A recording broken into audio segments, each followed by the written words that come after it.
अंगारिका संकष्टी चतुर्थी निमित्ताने आज मी तुम्हाला दाखवणार आहे आंब्याचे मऊ लुसलुशीत असे मोदक। आंब्याचं सीझन असल्यामुळे ही अंगारिका आली आहे, तर अगदी सोन्याचा सुहागा झालेला आहे। त्याच्यामुळे आज मी तुम्हाला दाखवणार आहे आंब्याचे मोदक। नमस्कार, मी दीपाली। आता आपण करूया व्हिडिओला सुरुवात। तर इकडे ना मी जाड अशी कढई घेतलेली आहे, त्याच्यामध्ये आता मी साजूक तूप टाकलेलं आहे। त्याचबरोबर आता हे तूप गरम झालेलं आहे, तर ह्याच्यामध्ये 1 वाटी खवलेला मी खोबरं टाकलेलं आहे आणि हे आपल्याला चांगल्यापैकी खोबरं परतवून घ्यायचं आहे। हलकंसं ह्याच्यातलं मॉइश्चर कमी झालं की आपल्याला तिथपर्यंत हेच परतवायचं आहे।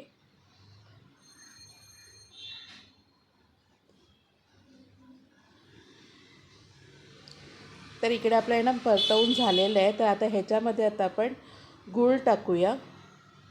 इकडे मी ज्या वाटीने खोबरं घेतलं होतं त्याच वाटीने मी गूळ घेतलेला आहे। आता हे गूळसुद्धा आपण चांगल्यापैकी ह्याच्यामध्ये परतवून घ्यायचं आपल्याला।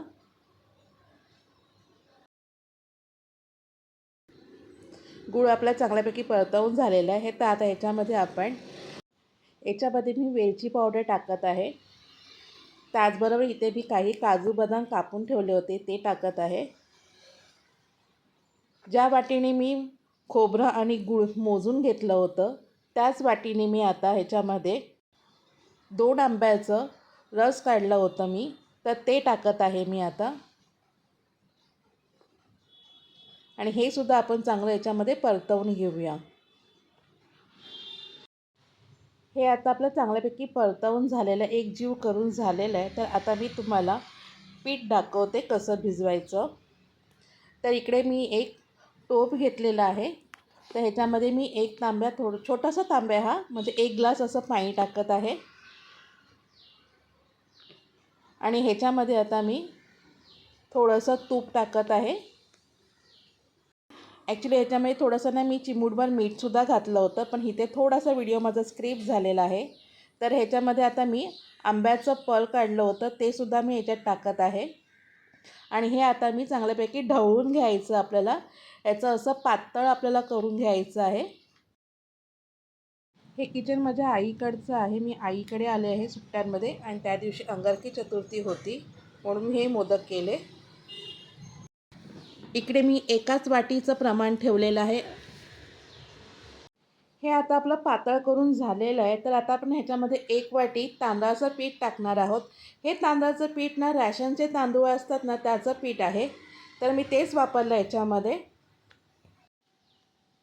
आणि आता आपल्याला हे लाटणीच्या साहाय्याने चांगल्यापैकी ढवळून घ्यायचं आहे। आता हे आपलं चांगल्यापैकी ढवळून झालेलं आहे। तर आता ह्याला मी गॅसवरून खाली उतरवत आहे आणि एका परातीमध्ये मी याला ट्रान्सफर करत आहे आणि थोडंसं ह्याला थंड होऊन देत आहे।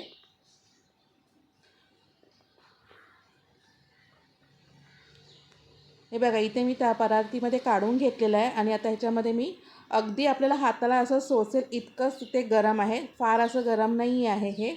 तर आता ह्याला मी तेल लावून चांगल्यापैकी मळून घेत आहे। पीठ आपल्याला चांगल्यापैकी चिकट असं होईपर्यंत मळून घ्यायचं आहे। मळून पिठाला चांगल्यापैकी शाईन आली पाहिजे। अशा प्रकारे आपल्याला हे पीठ मळून घ्यायचं आहे। तिकडे बघता तुम्ही पिठाला कशी शाईन येते। आणि हे पीठ आपलं छानपैकी मळून इकडे झालेलं आहे। अगदी मऊ लुसलुशीत असं मी हे पीठ मळून घेतलेलं आहे। तर आता आपण मोदक करायला घेऊया। हाताला चांगलं तेल लावलं आहे आणि पीठ आता आहे त्याच्यावरती आपल्याला चांगलं गोल करून घ्यायचं आहे।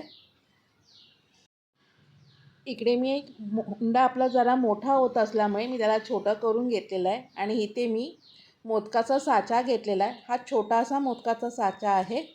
तर ह्याला आता तेल लावून घ्यायचं आपण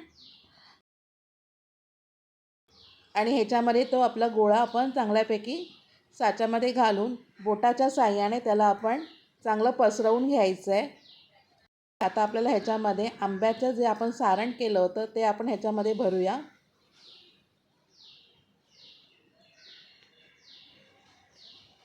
बोटाच्या साहाय्याने जितकं होऊ शकेल तितकं आतमध्ये दाबत जायचं आणि वरून ह्याला पॅक करायचं। जे एक्स्ट्रा पीठ आलं आहे ते काढून टाकायचं आणि त्याच पिठाने आपल्याला थोडंसं पॅक करून घ्यायचं आहे आणि एक्स्ट्रा पीठ काढून टाकायचं आहे. हे बघा आपलं रेडी आहे आंब्याचं मोदक. अशा प्रकारे मी सर्व मोदक करून घेत आहे. तर इकडे ना मी अशा प्रकारे सर्व मोदक करून घेतलेले आहेत. तर आता आपण हे उकडायला ठेवूया.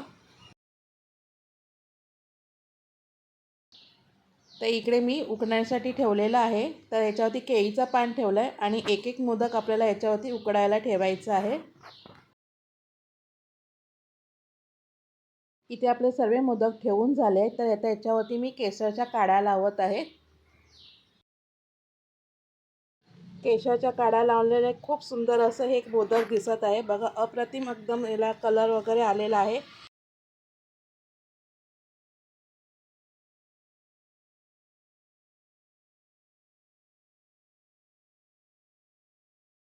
छान लागतात हे मोदक खायला.